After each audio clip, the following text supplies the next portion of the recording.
The quality of your finished compost depends on 4 critical factors. The first one, ingredients. What you put in determines what you get out. You want to use a variety of materials. Pay attention to the carbon to nitrogen ratio. Materials like dried leaves and wood chips have a lot more carbon than nitrogen. They also encourage fungal growth, which can attract beneficial arthropods that feed on fungi. Compost piles that have a higher ratio of these ingredients take longer to mature, but they create excellent soil structure. On the other hand, fresh grass clippings, manures, spent grain, these materials have more nitrogen than carbon. They also promote more bacterial growth, which means your compost will decompose quicker. Great compost blends both carbon and nitrogen-rich materials, which means you're growing a diverse community of microbes to feed back into your soil. And for those who like details like I do, you can explore the literature on carbon to nitrogen ratios for different compost ingredients. It's a useful way to fine-tune your mix. Next is management. Poor management can turn your resources into something that harms your plants.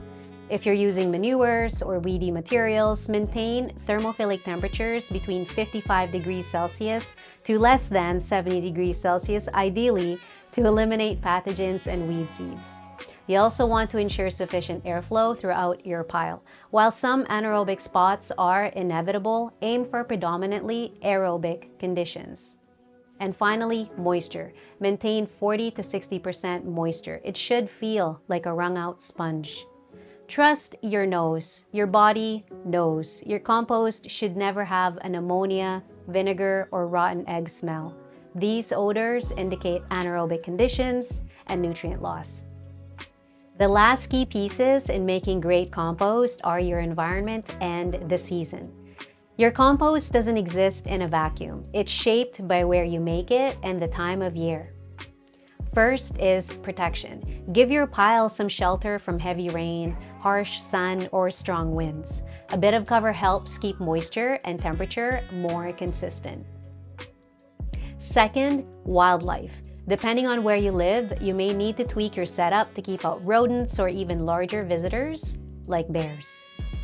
Is it indoor or outdoor? Outdoor piles usually attract a wider variety of microbes and critters since they're open to the surrounding ecosystem. Indoor composting, like vermicompost bins, can be more contained but often less diverse. However, you can feed your worm bins with compost that was built outside to inoculate that bin with different organisms.